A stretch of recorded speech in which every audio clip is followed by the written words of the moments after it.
source, but he was unfortunately to at this very moment he is chairing online sessions. So I am going to how this research started. You may know that for decades, UNWTO and UNESCO, they have been collaborating so to develop link between culture and tourism. But in 2015, 2017, 2018, and 2019, they jointly organized 4 World Conference on Culture and Tourism. And like any type of this global conference, at the end, they have a declaration and a list of best practices or a recommendation. So for us, it was like, because our university, we're an affiliate member of UNWTO. And they say, okay, so what can we do with this content? You see, the declaration is content. And if we look at the topic, so in 2015, the topic of this global conference was building a new partnership model. In 2017, it was fostering sustainable development. 2018, culture and tourism for the benefit of all. And in 2019, it was investing in a future generation. And I was lucky enough to be able to attend the last one. So then we, within the affiliate member in the Education Council, we decided to, what can we do? So we create a working group, like a cooperative research group, to develop an initiative. And of course, we say, well, we have to gather information. And we launched in 2020 what we call the Tourism and Culture Initiative Online Global Registry. So the objective of this cooperative inter-university research is to create ways for creating creative placemaking through tourism and cultural synergies. And this study aimed to provide stakeholders with relevant tools and collaborative frameworks for cultivation of creative industries. And also, it aims to identify potential and barriers for these synergies, as well as provide outcome to meet future demands and goal for sustainable socioeconomic development. But again, what was also maybe, it's not there, but it was, okay, so global organization like UNWTO, UNESCO, they have recommendation, but in fact, what can we find on the ground? So we decided to develop an online questionnaire. And here you see that basically the questionnaire is comprised of 3 main parts. So the first one is, of course, the title of the initiative. So to describe the initiative and to make it easy, it's basically because we know that people, they don't really like to write and describe something. So we make it simple.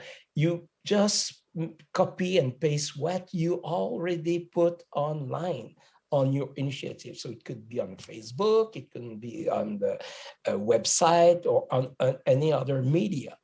And but what we are interested in, if they want to write, it's maybe to give a brief description of their initiative, a mission of their organization, objective, the history of the initiative.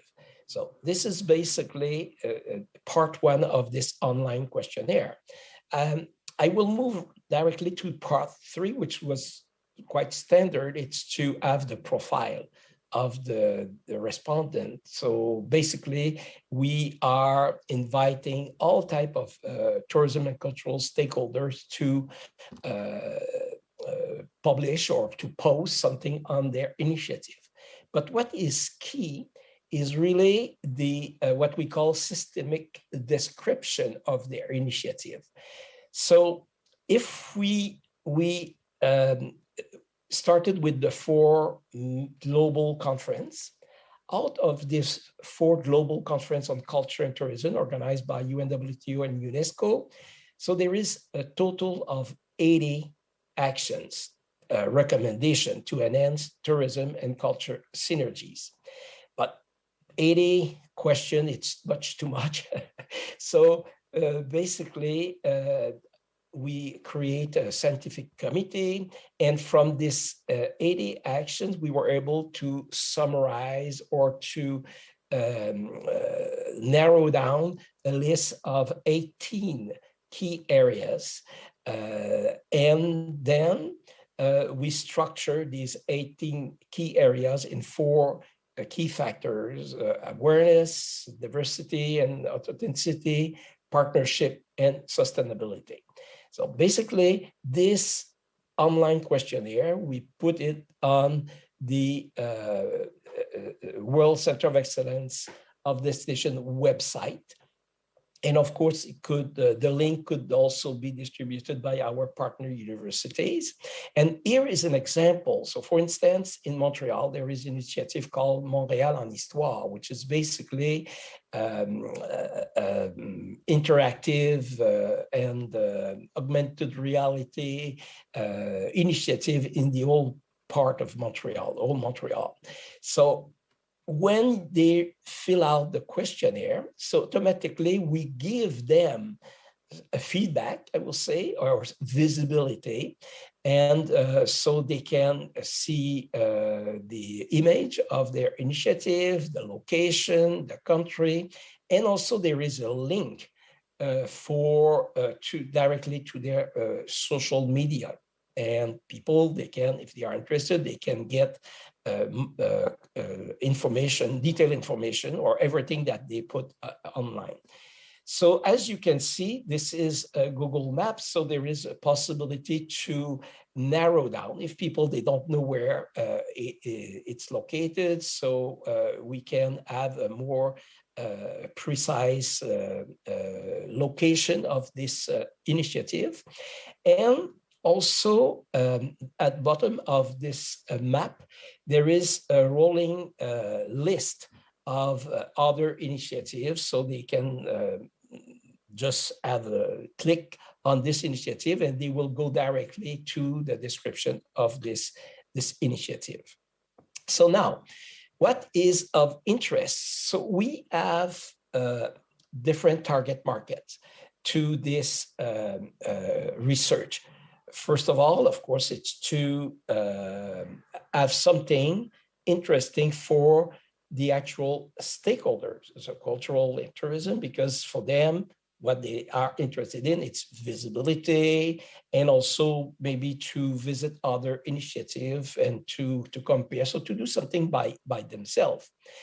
But for researchers, for the academic people, students, faculty, we are creating a database that will be made available free of charge to researchers that are interested in that database to do their own research. It could be within a course, or it could be a research by itself. So at the present, we have a database with 130 initiatives from 24 countries and 70 plus cities. So again, they can, if you go, they can click on one of this little red dot, and they will go directly to the initiative. And here it's a link to have access to the questionnaire and to fill out the questionnaire.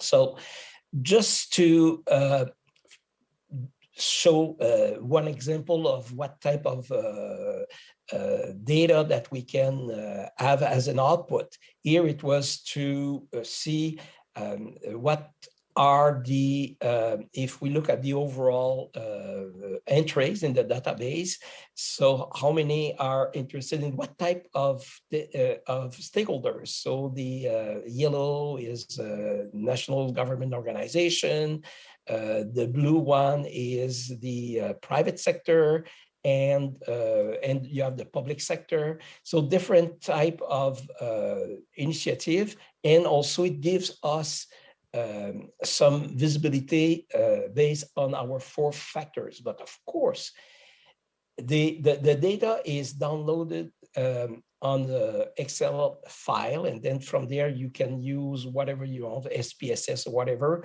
to, of course, make much more in detail analysis to the available data based on your research interests. So the implication of this collaborative work is the comprehensive place-making approach introduced the idea of programming as a process that makes things happen and give the design component of creative tourism a theoretical foundation. Enhance tourism and the overall tourist experience through the synergies between culture and tourism, and promote inclusive business growth by opening up new opportunities for entrepreneurs through initiative, program, and strategies. And through cultural mapping, application development, integrated cultural promotion, and cultural engagement, the integration of culture and tourism can present a wide range of opportunities and for different stakeholders. Ongoing work. So, of course, we are reviewing the literature because I would say on a regular basis, there are new publications dealing with the culture and tourism synergy. And also the questionnaire could eventually be modified, but at the present, we feel that it works well. Data collection is in process worldwide. Of course, it's a running, ongoing initiative. So then eventually we hope to have 500, 1,000 data, entries in our database. And then the more we have data, the more we can draw, let's say, information out of this database. So in conclusion, in order to gain insight on how to harmonize creative development through the establishment and transformation of tourism and cultural synergies, we want to bring varied contributors together to reach this objective. So the idea is to create a community of researchers, but also a community of stakeholders that will have interest in that initiative. Contributions devoted to many facets of the creative economy are to be investigated, including cultural revitalization, the digital transformation of the cultural and creative sectors, commercialization and monetarization of creative work, and other approach. So thank you very much for your attention.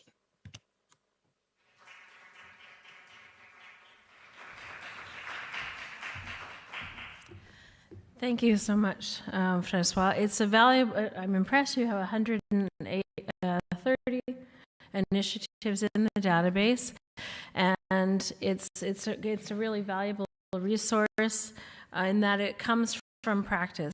What the entries are real projects, real initiatives that link together culture and tourism in successful ways, and by compiling such a larger number, they will be valuable for research to be more grounded in practice. Now, thinking if there are any questions for Francois, he has to leave. Immediate questions. Okay, there's something.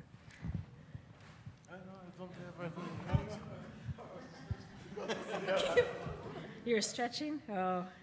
That wasn't a question. That was a thought process happening. Anyone? Everyone's digesting lunch. I guess there's no questions for you unless you wanted to elaborate on an aspect of... Basically, I can say I extend an invitation to all of you because I imagine that you are all involved in tourism, culture, initiatives. So it's wide open. You're invited to disseminate the link for the questionnaire for people that you know that they may be interested in having some visibility, but also eventually as a researcher, you can contact me and then we will be more than happy to share the database with you for a research purpose. Thank you. I think the potential is quite large because it brings together on-the-ground practices with these high level recommendations that of what international bodies think would be good practices and good I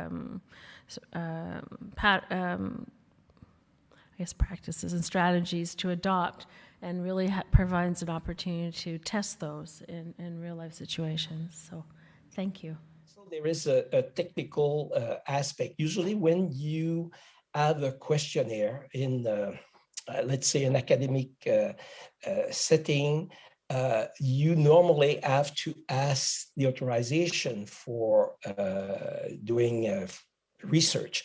So to go around that, I will say, problem, we are using only information from the public domain.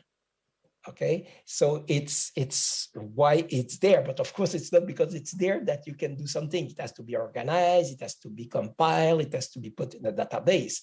But what I want to outline here is that everything that is put in the database come from the public domain because they have already put their information on social media. So it's just a technical aspects that I would like to outline here. Thank you. Thank you. We can circulate on an email or something following different links from different presentations that might be useful for reference. Oh, we have a question. Okay.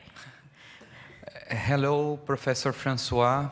I'm Magnus Amendoefer from Universidade Federal de Viçosa, Minas Gerais, Brazil. It's not a question, it's just a comment.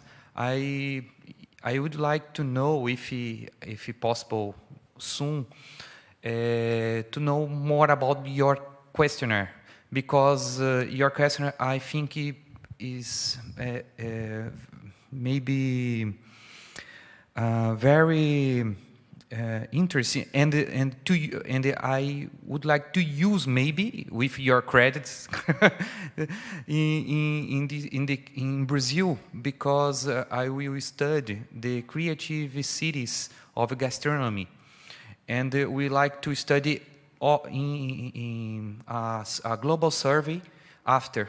Then maybe your questionnaire or your research design is very interest to use in this case. After, I would like to change more information with you. Nice to meet you. Well, thank you very much. And actually, I forgot to say that at the present, the questionnaire is available in Spanish, in English, and French. But we will be more than happy if you to have it available in Portuguese. So I think because we could add the different languages, since we are working with local people. Sometimes they speak for their own language. So then we are very much interested in having more than 3 languages that we have right now.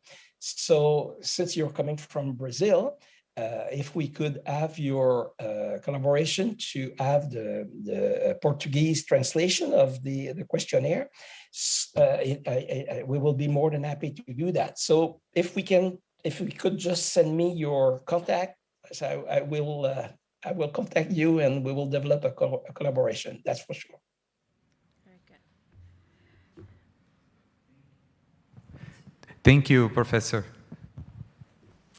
Okay, thank you. And I believe it might be in Portuguese. I think I convinced one of my colleagues to translate the questionnaire at one point, but I'm not, it's been a while now. So multilingual, I think there was 5 languages, but anyway, thank you very much, Francois. Okay. I'm going to the next room for another presentation. Okay. Okay, bye now. Okay, bye. Thank you. Okay, we had a. Thank you. So now we'll go back to our normal roundup order.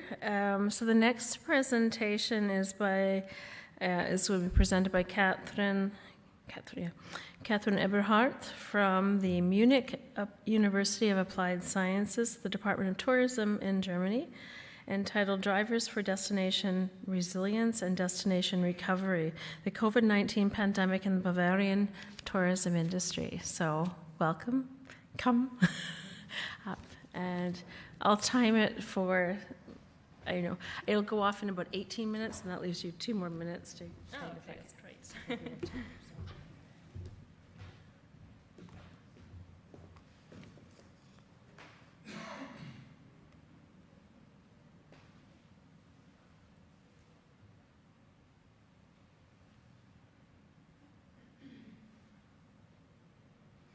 Okay, perfect. So very welcome to my presentation about the COVID-19 pandemic in the Bavarian tourism industry. Actually, it's a research project which we are doing at the Munich University of Applied Sciences with my colleagues Selina Chang and Markus Pillmeyer. So unfortunately, they cannot be with us today, but I will do the presentation.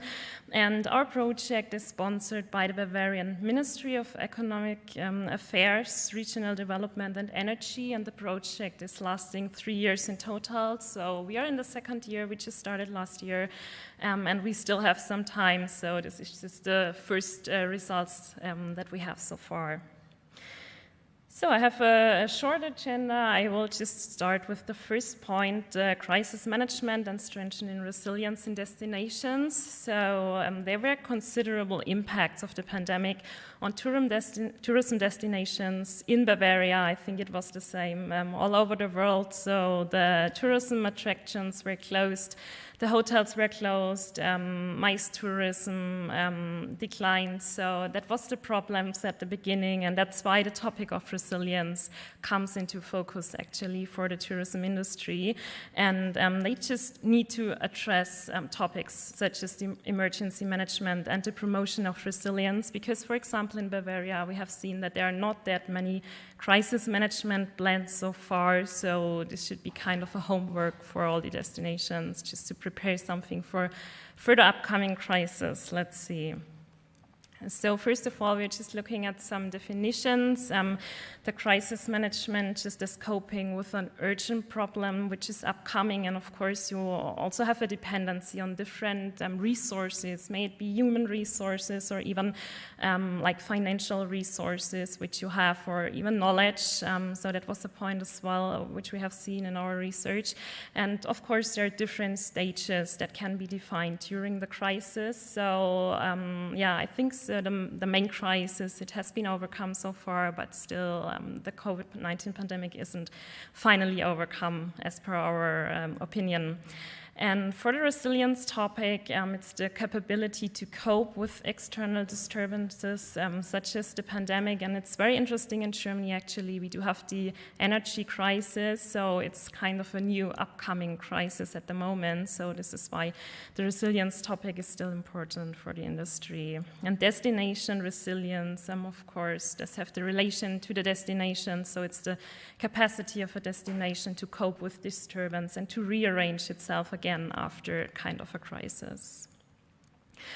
Yeah, and first of all, we were thinking just to create a small model for our project, just to combine all the different points that we are looking at. So we do have the crisis management, and we see that there is a relation to resilience. And during our project, we are just looking at different kinds of resilience, which is the individual resilience. So we are also questioning employees in the industry, how did they just experience the crisis. We are asking employers, which is kind of the organizational resilience, so how did they react to the crisis in the hotels, for example, in the restaurants, and so on. And we do have the resilience in destinations, so this is the topic for today, and altogether these different parts of resilience build the resilience of the Bavarian tourism industry.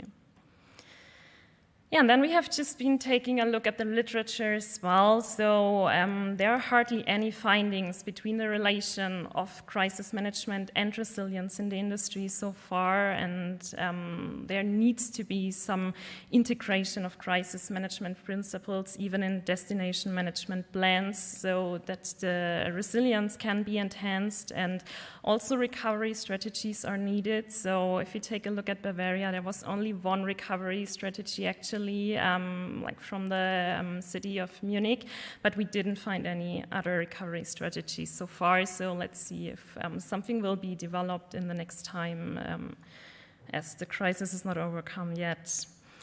And just to take you to Bavaria for a moment, so here you can see a map. So Bavaria is in the south of Germany. It's the second biggest federal state of Germany, and we have around 13 million inhabitants.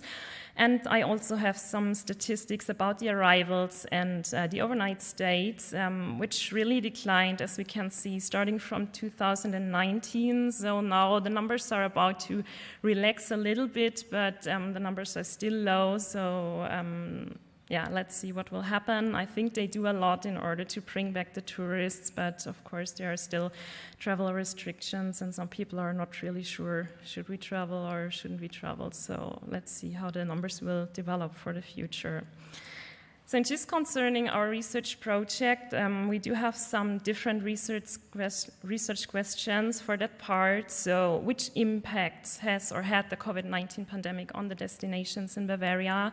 Which requirements resulted due to the COVID-19 pandemic on the DMOs? And which actions are or were taken during the COVID-19 pandemic by the DMO? So that was what we are interested in, and then it's our goal just to define some resilience factors. So we just ask which resilience factors can be deduced for the destinations. Are there already resilience factors?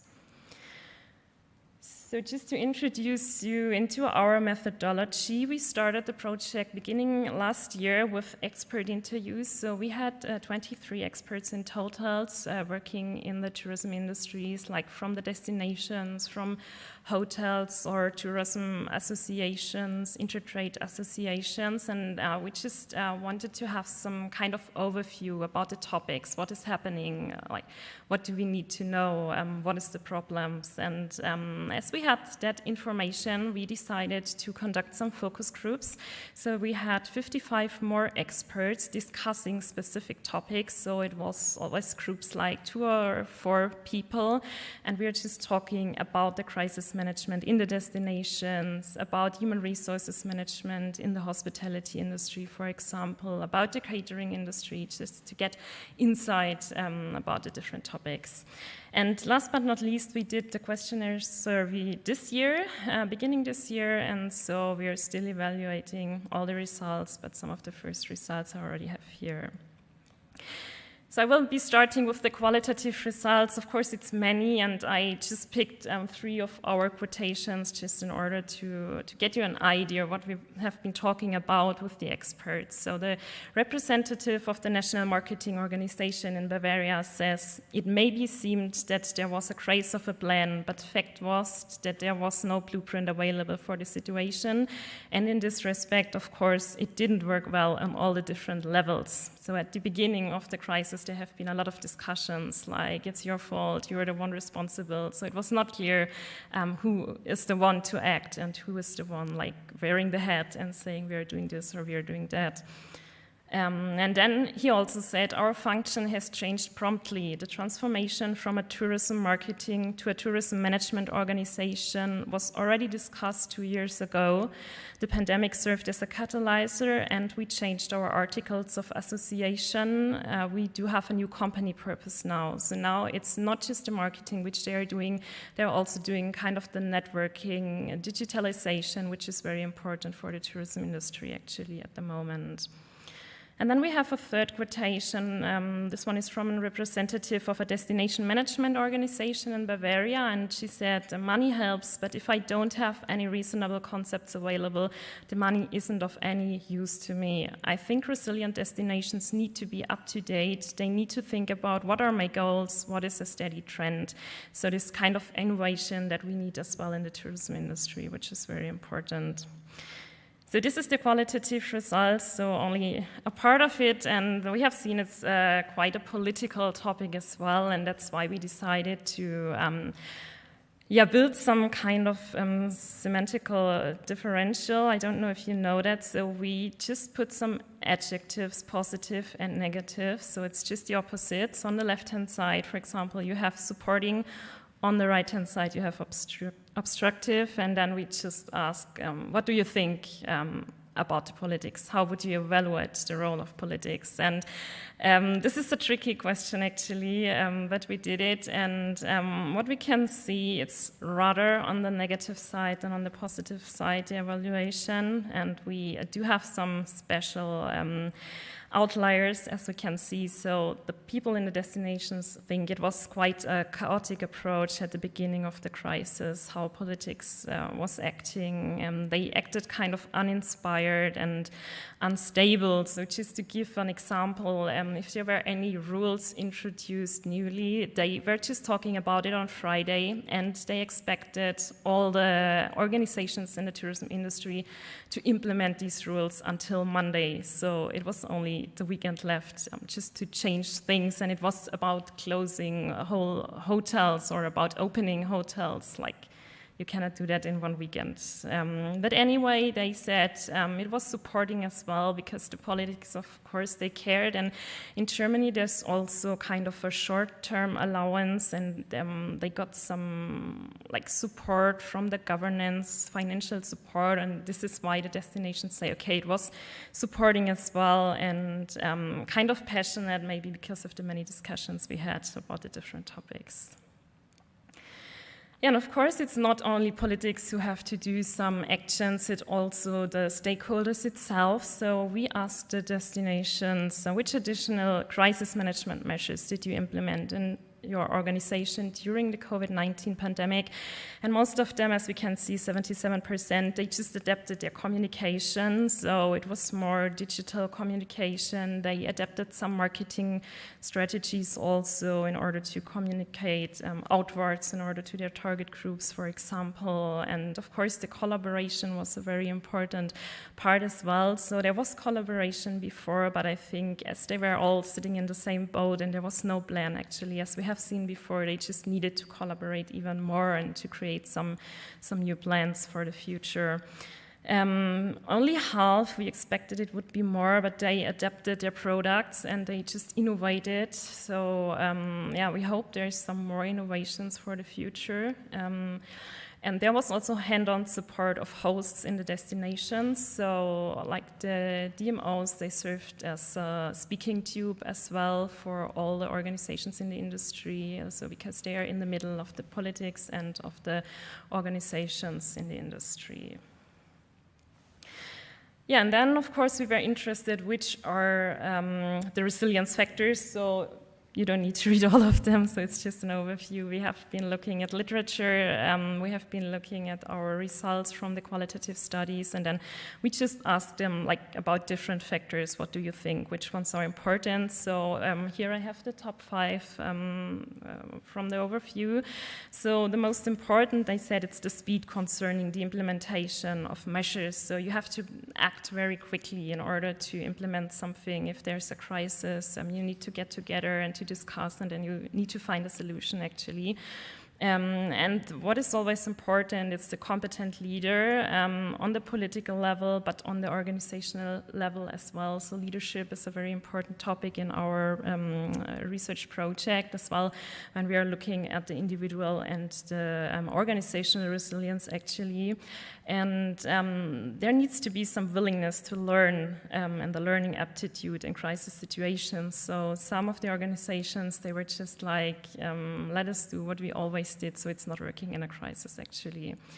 And last but not least, it's the networking and inclusion of relevant stakeholders. So in the crisis, I think we have seen how many stakeholders are just included in the tourism industry. So some of them, they haven't been thinking of them before. So that was very important as well. Yeah, last but not least, for the results, what are the drivers for strengthening resilience now? So we think it's very important to practice knowledge management. So we have been talking to some destinations and they said, okay, we need more knowledge about our target groups and about what is happening, which people are coming to us, how long are they staying, things like this. So we need kind of KPI measuring so that we can make plans as well. And for the networks, we think that they should maintain the networks and just reorganize them again, because during the pandemic, they just met every week or every 2 weeks in order to exchange. And now they are still meeting, but not that often anymore. And I think if they would have met before on a regular basis, some things would have been easier in the crisis, actually.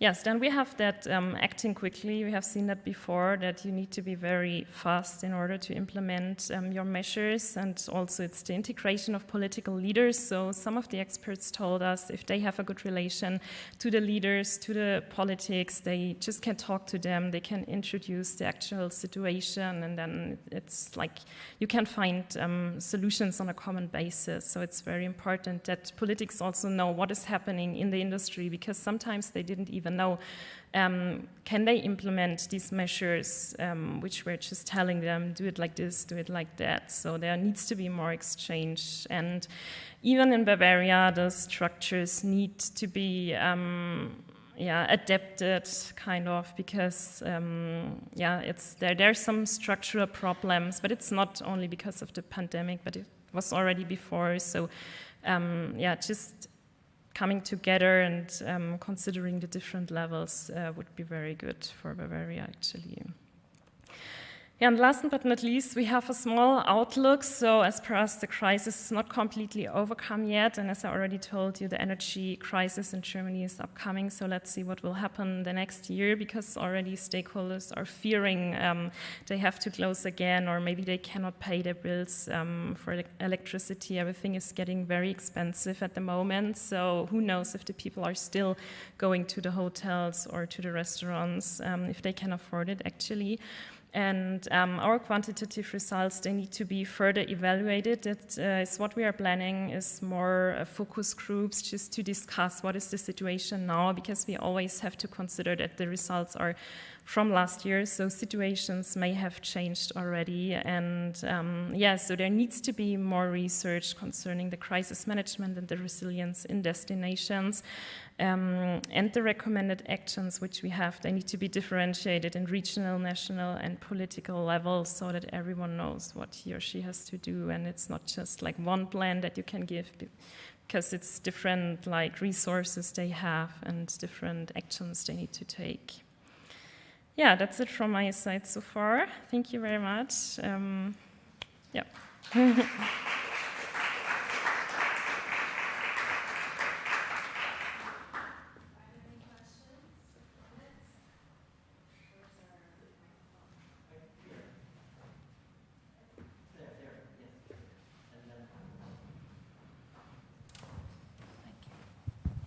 Hi, thank you so much. That was really interesting. So I appreciate the focus of your research, and it was, really interesting to see what you presented. What I was interested was, to what extent did you find at all any other voices or advocacy from people beyond the government and beyond the tourist organisations themselves? So, for example, perhaps celebrities or other people who are very vocal, particularly, of course, social media and so on. So, for example, in Scotland, there were a number of key people who spoke, if you like, on behalf of the public or the communities or indeed the industry, for that matter, in different ways. And I just wondered if, I know it's not the focus per se, but if you came across any sort of engagement around that, particularly looking forward and harnessing that type of advocacy or engagement or knowledge exchange. Thank you. Yeah, thank you very much for the comments. So we didn't have any celebrities or anyone including, so we just have a big network actually in Bavaria, which is the tourism stakeholders. And for the expert interviews, of course, we knew we have to ask them, because it's like Bavaria is big, but in the end, you know which are the important stakeholders. And for the questionnaire survey, we just send it online. So it was more the research focus that we took. It's like, it was not using celebrities or things like this, but it's a very interesting approach as well.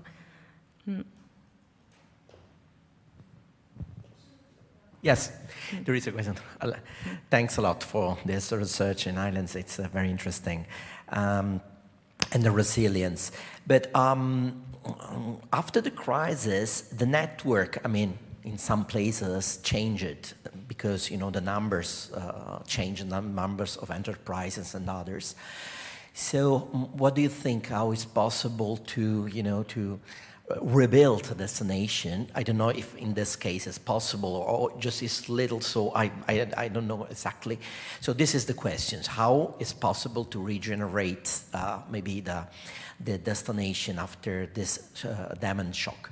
Second question I would like to ask you is, I saw that the most important things they need is a competent manager, competent managers.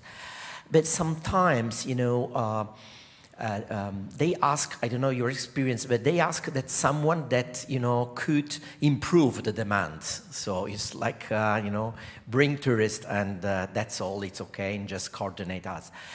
In this case, do you think, do you really need a coordination? Because they already are coordinated also by the single association, the consortium and others.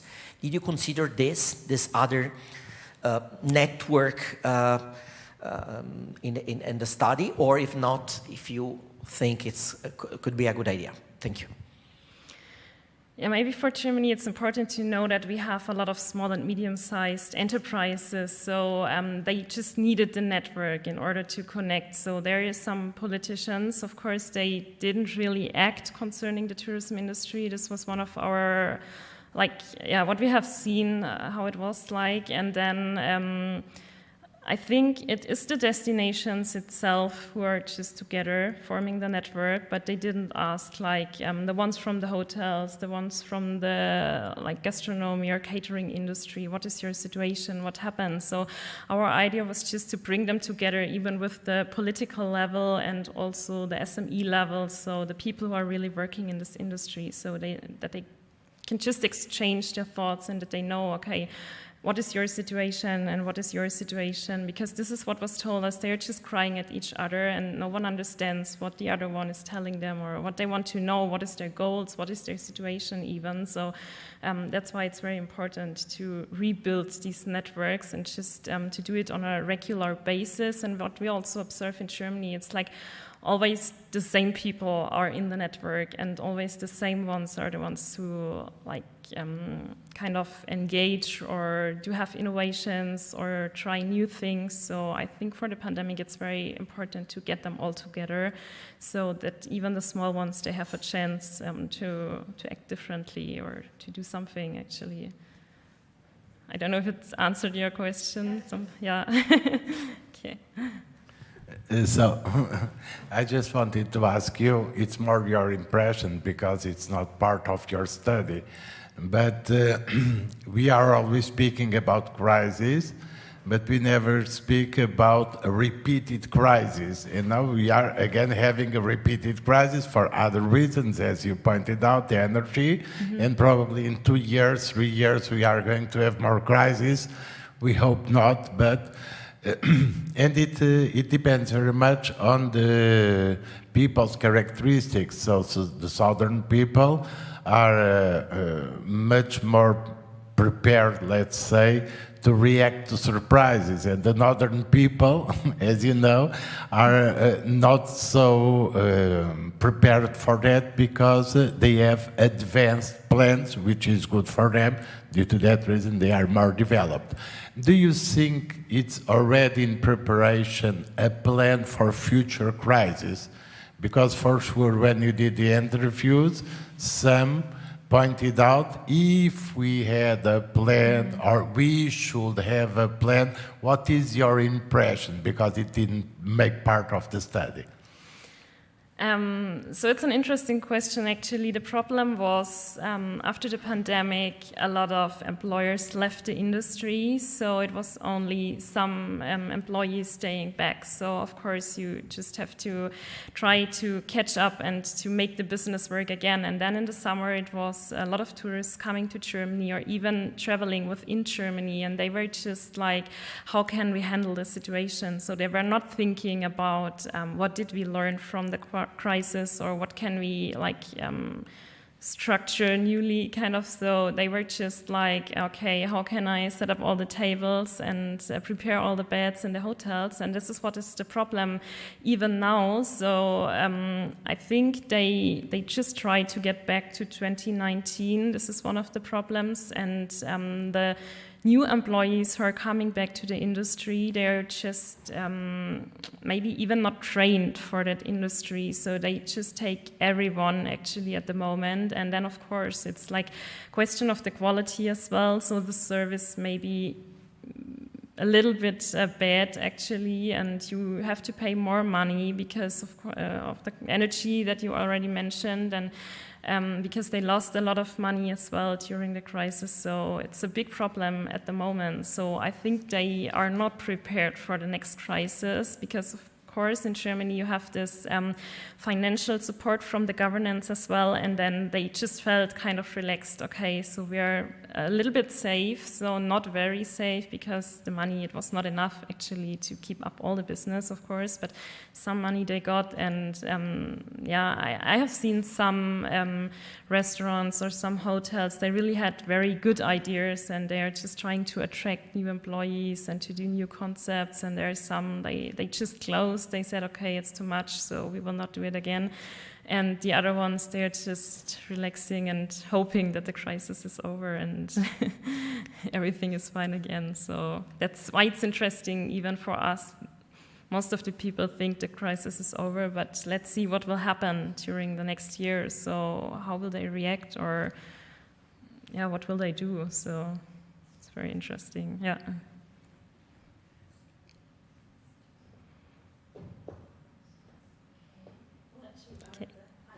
Thank you.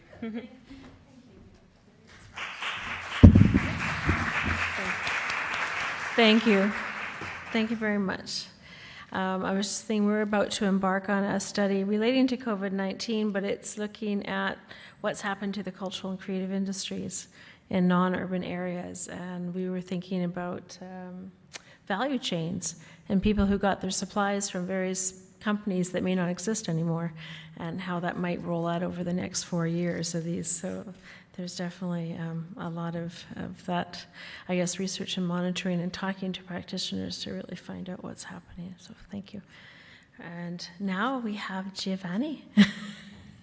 Now, Giovanni is going to the paper that's here, he presented the other day. So now he's going to present the one that he should have presented yesterday, which is, where is it? Oh, I hope I got this right now. Tourism Dynamics and Sustainability, a comparative analysis between Mediterranean islands, evidence for post-COVID-19 strategies. And as you know, Giovanni Ruggieri, University of Palmaro, Italy. So welcome back. And 15, 20? Okay.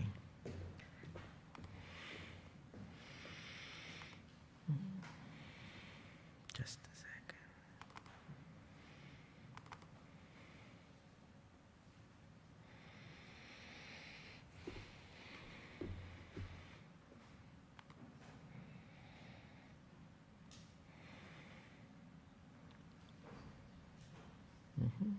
What is it? Disappeared. No, it's okay. Okay, no, just.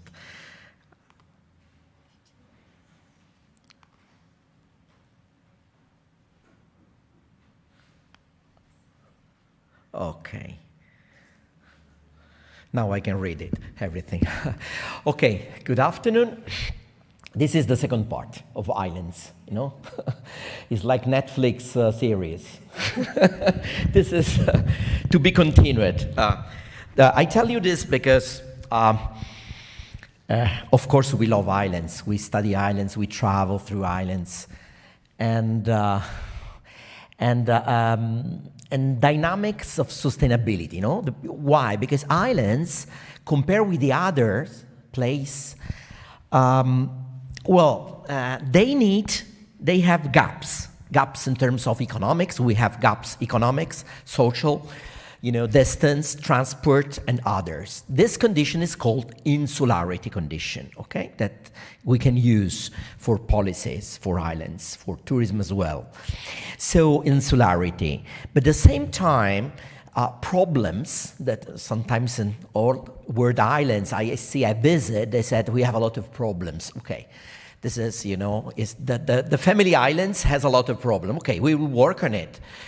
But before this, I can say that islands, at the same time, have a lot of limitations from the government.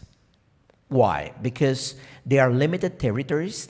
There are a lot of resources important, not reproducible. I don't know if this is the pronunciation. So sustainability means stop to use in this way.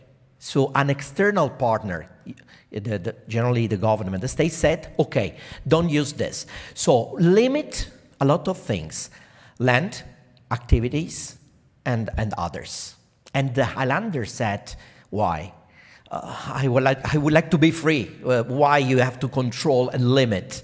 Also my activities, the fish and others, reductions or...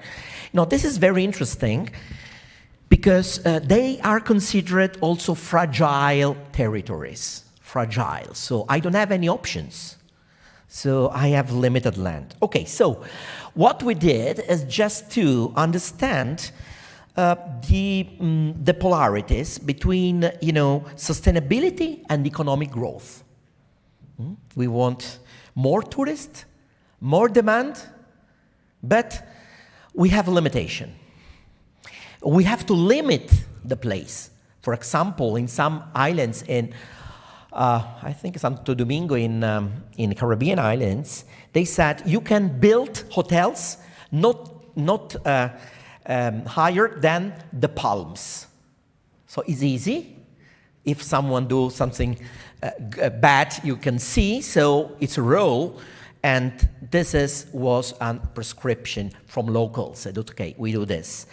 So, but are we sure that islands are running for sustainability or running for growth, development? So more tourists, more economies, more hotels, more beds, more activities.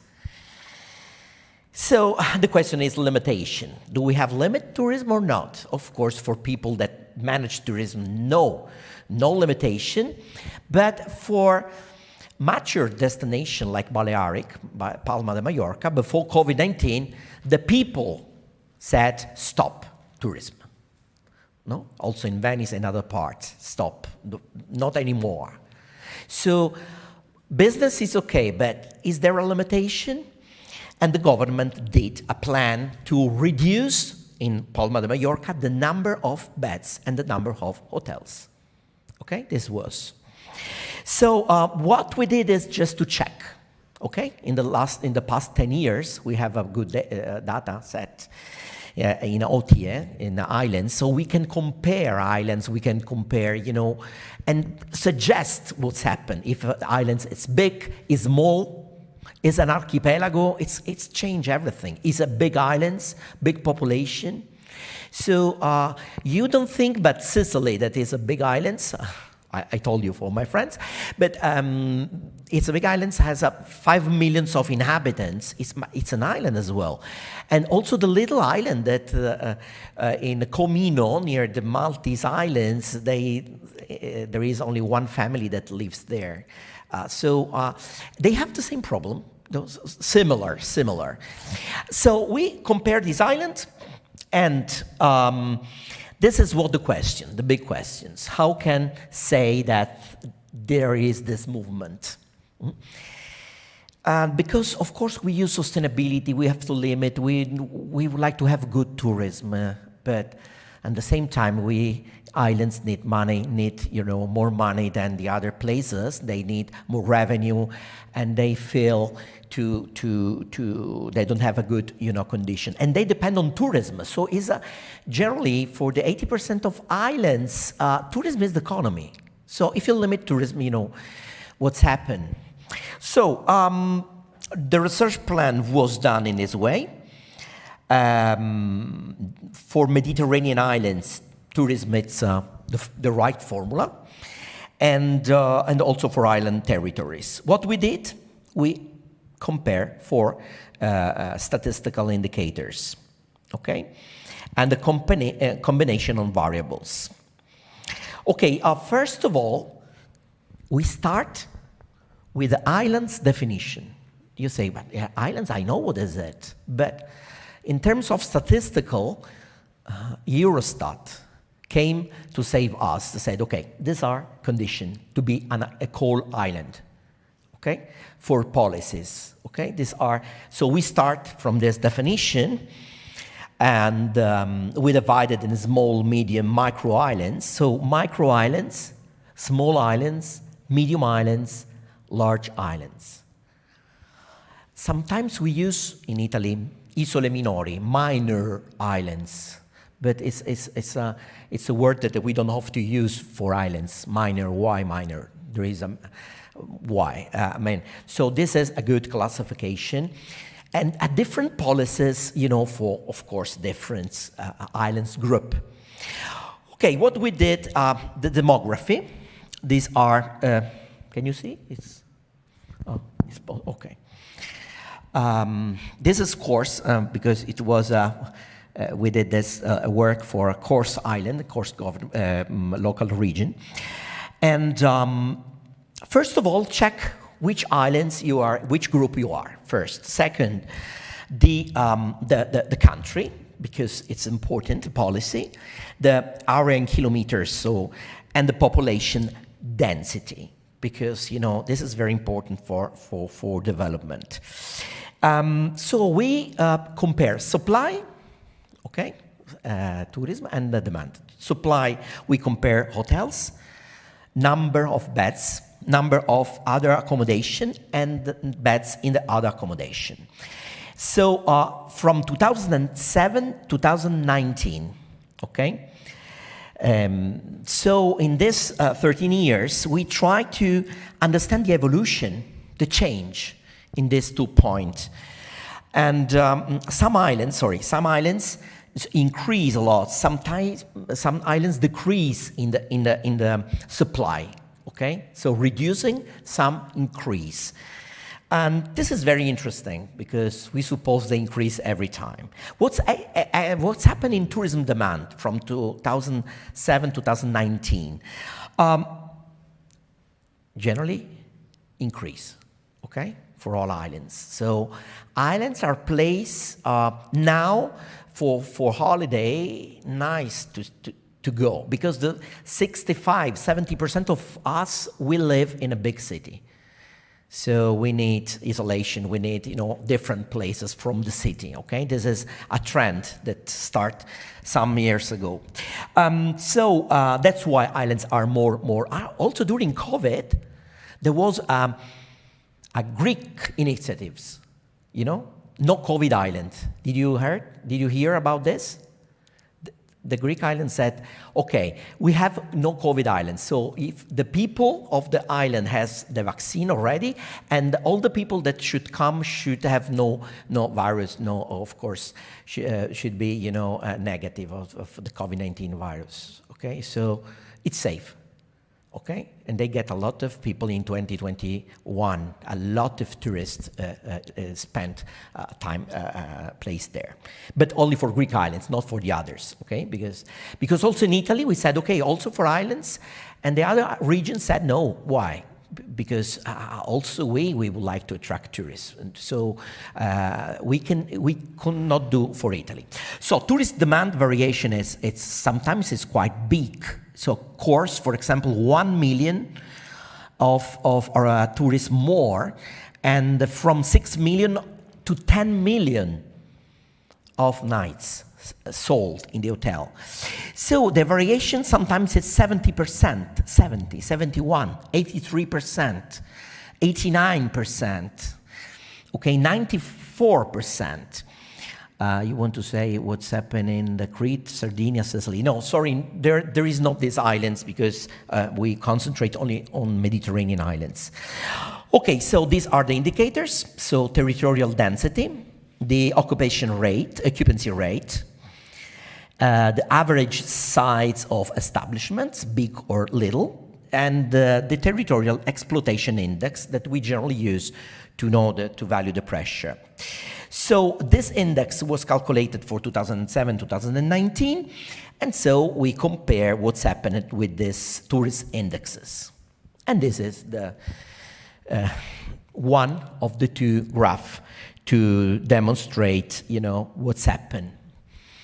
So you find before 2007 and 2019, okay? So, what we found, okay? We found that large and medium islands are between the first and the last quadrant, highlighting less attention for social-environmental issues. Cyprus and Corse reduced the TAE from 2007 to 2019. It means more sustainability, running more sustainability, from the best quadrant to the first one, improving the efficiency and expenses of sustainability. So we put, high level of index is in the quadrant and up, and we can see the movement of islands, more sustainability, less sustainability, and or more improvement in economics. If we compare the territorial exploitation index, it's quite an index that we can use for sustainability. So the pressure comparing tourists and inhabitants in an island. Then we compare also with the average size of accommodation, the average. So the industrial, what I told you in the first. Industrial, big establishment, big numbers of room per hotel, or little hotel, little establishment, not hotel establishment. So some islands moved, some islands stayed. For example, Malta. For example, other islands, Cyprus, Sicily. They are, they stayed in the top in terms of high pressure in terms of arrivals. Territorial index, yes.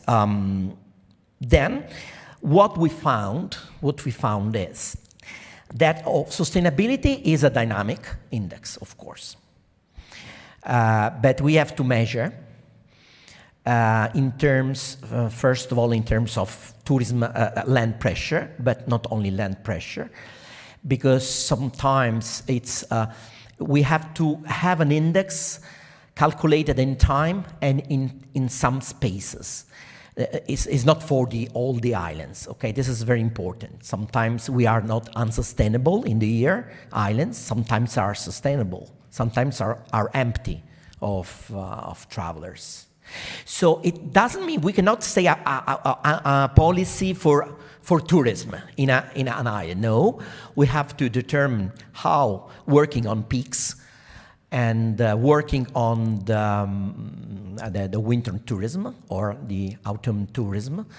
In this way, we can more stabilize the demand. So the question is, okay, I can be more sustainable maintaining, this is the finding, the level of tourists I have, but I have to take care to balance the demand, okay, along the year. So the sustainability we reach in islands following this direction, okay?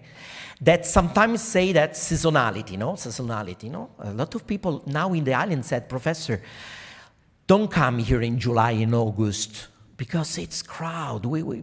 It's terrible, the locals. And some islands, in another study,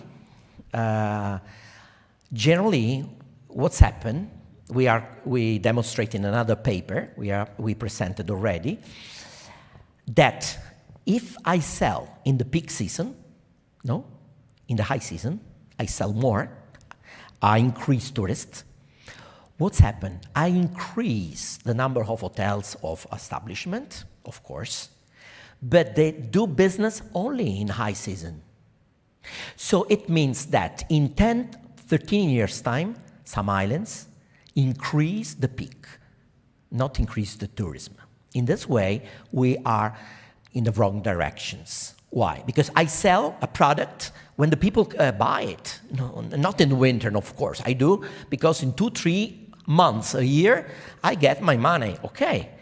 But if we do this, of course, the demand increase, we decrease sustainability, and the demand along the year, during the year, is more unbalanced.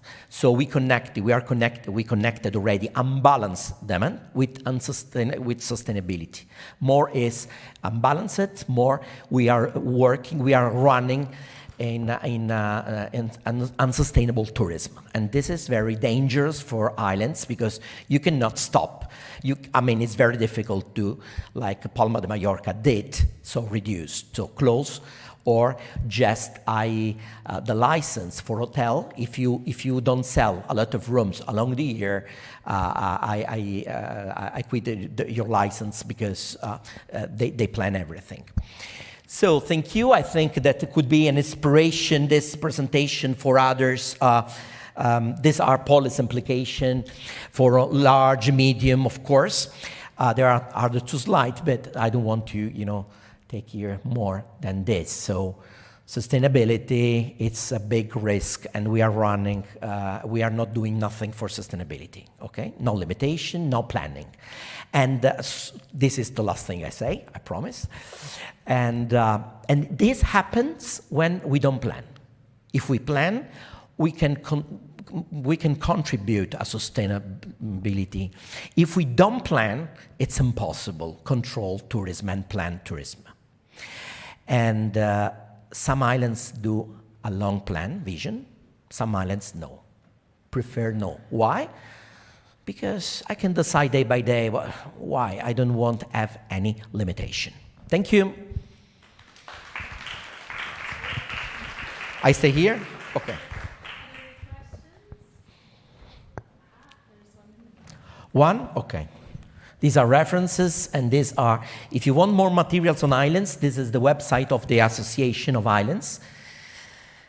So you can find a lot of materials, or we organize every year a conference on islands policy, because it's very important, share experience. Where is the question? Okay. Hello, okay. Giovanni. So several people already here spoke about sustainability and the way of reaching a better sustainable environment is then to reduce the pressure of tourists. I also believe in it. But as you were pointing out, in some destinations they are reducing the number of beds. Who pays that reduction?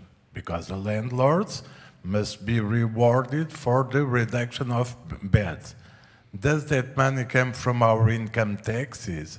So we are locals, we are not profiting sometimes from the tourism, and still we have to pay for the reduction of beds that at first we didn't want. What will be the reaction of the locals if they are really aware of that? Thank you for this question, it's very interesting.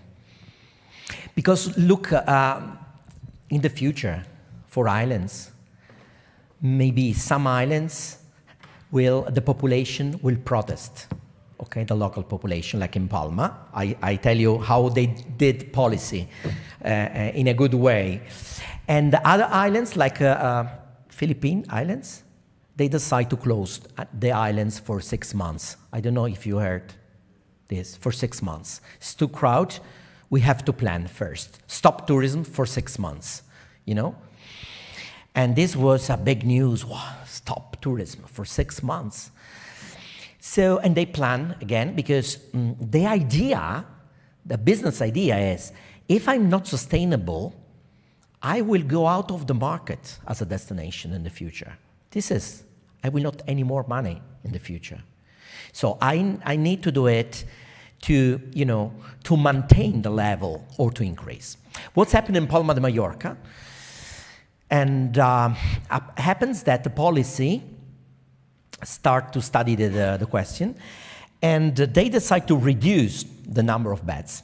This is real. And how? In which way? Reducing the number of beds and doing policies on prices. So they maintain the revenues with less beds. So they decide to increase the positioning, to modify the destination positioning, no, in the matrix, in a more high level. Okay, so if you need more, if more tourists would like to come in Palma de Mallorca, they have to pay more if I have a lot of demand. So reductions and increase of, and maintaining the revenue. It took several years and it was not so easy, but they did this. And also the hotels, the big hotels, the big building, they gave a contribution to change the building as a big building, as a small, you know, at the level of quite of the sea. So change in architectural hotels, okay? Because it's a business, and Spanish people are very, you know, fast, and they work with the tourism industry. It's not an idea, a nice idea for summer. It's industry tourism based. So they are very competitive.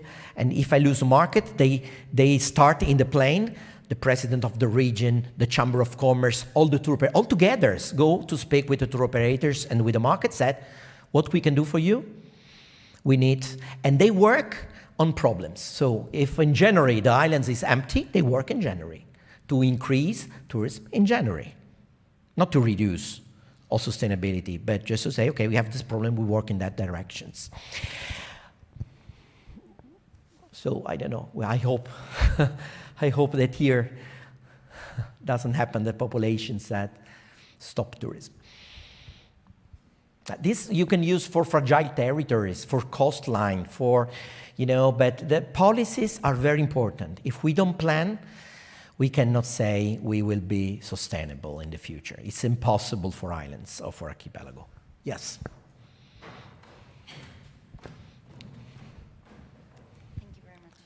Thank you very much for talking again about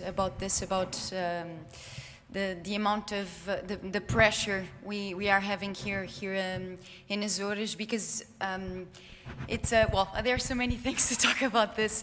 First of all, I wish you could say that into a room full of politicians, which is.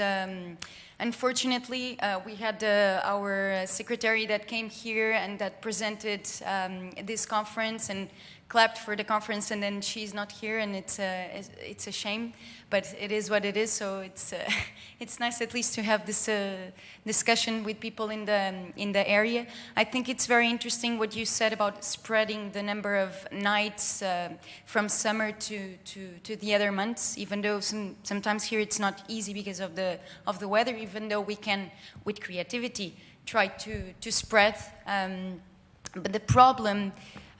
In my opinion, is that there is no strategy, and also they are not. So the government still wants to increase. They don't even. It's not a matter of planning. I think they even want to increase. They want more hotels. They want more and more and more. So this is not being discussed. We are not. We talk about sustainability, but it's in a very shallow way, because we are not talking about the problems that what is going to happen in the Azores. And I was in Madeira this year, and I was doing a whale watching thing, And I was outside of in these big boats, because I don't have small boats. They have this big catamaran with hundreds of people in the same boat. And I wanted to cry, thinking, oh my God, are Azores becoming this kind of island? Please, no. And I feel that pressure in Fayal. I live in Fayal, so imagine here in São Miguel. And also, I think we should consider the will of local people. I know also that this is my opinion, and there's a lot of diversity in this opinion. I know there are some people that want this diversity, but is this really what we want? And I think the public opinion, the people of the local people, they also should be heard. And yeah, sorry, there's a lot of things to talk about this. Thank you. Do I have 10 minutes, or because it's very interesting? Okay. Do you need coffee in and now immediately, or I answer then? Okay. No, just I will be quick. So thanks a lot. Okay. I prefer to discuss this than having coffee first. No, it's okay. I will be a quick answer for everybody. Okay. First of all, politicians. We have to. I don't want to justify, because they do policies for tourism, okay? They are one part, okay, of the group, no? And when they, do policy, they don't really know numbers and where tourism industry is, okay? So first, there is a difficult of data study and how many rooms you rent in the islands that are not checked, they are not in the statistics, no? So have right numbers, have a good observatory that offer a good vision. In Barcelona, they do a survey every week. Now they do with intelligence, with artificial intelligence in the web. You find everything in the web. So why you have to ask to tourists? This is an old way, yeah? But anyway, politicians, it's very important. So first of all, they need university observatories that offer a vision, a quantitative or qualitative vision of the phenomenon, okay? Because they don't really know. They don't come from tourism sectors. I don't know, but you know, the politician for tourism, they are not expert of tourism. Every time we learn, they come in the class, we explain, and after 2-3 years, they disappear, so we start again.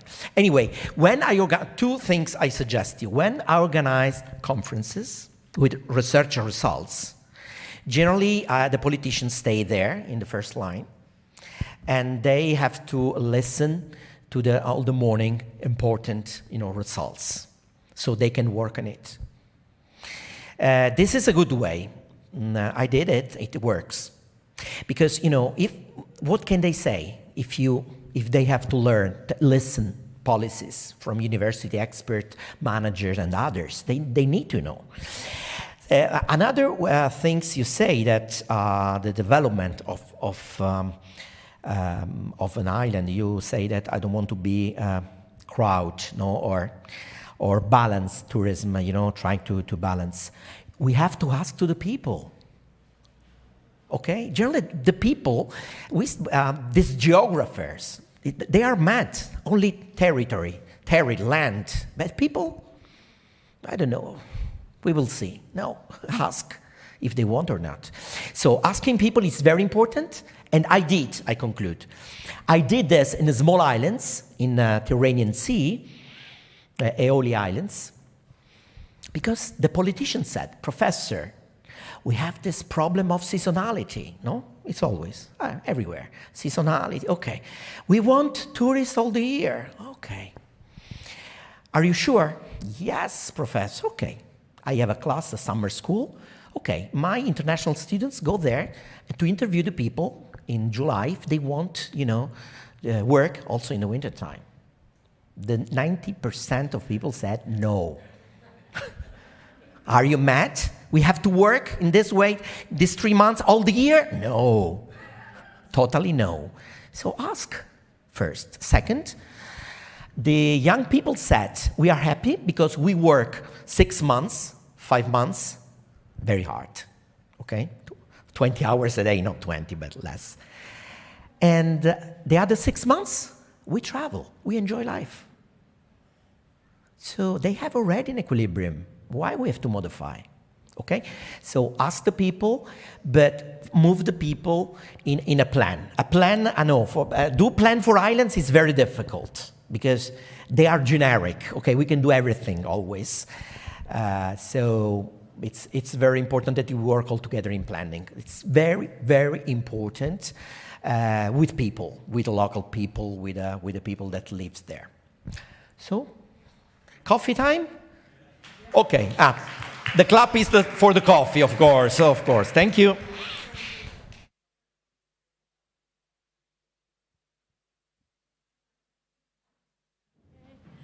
Thank you officially. And, yes, you have and to off conclude, to coffee sorry. now for 25 minutes, I think 20, 25 minutes, and then we'll have the closing session here. At 4:30 here for the closing. What time is it now? Come to the microphone. Yes, so. Coffee if you want, but I just wanted to say this. You know, sustainability is of course the buzzword now. Resilience also, but sustainability. And frankly, when I hear this word,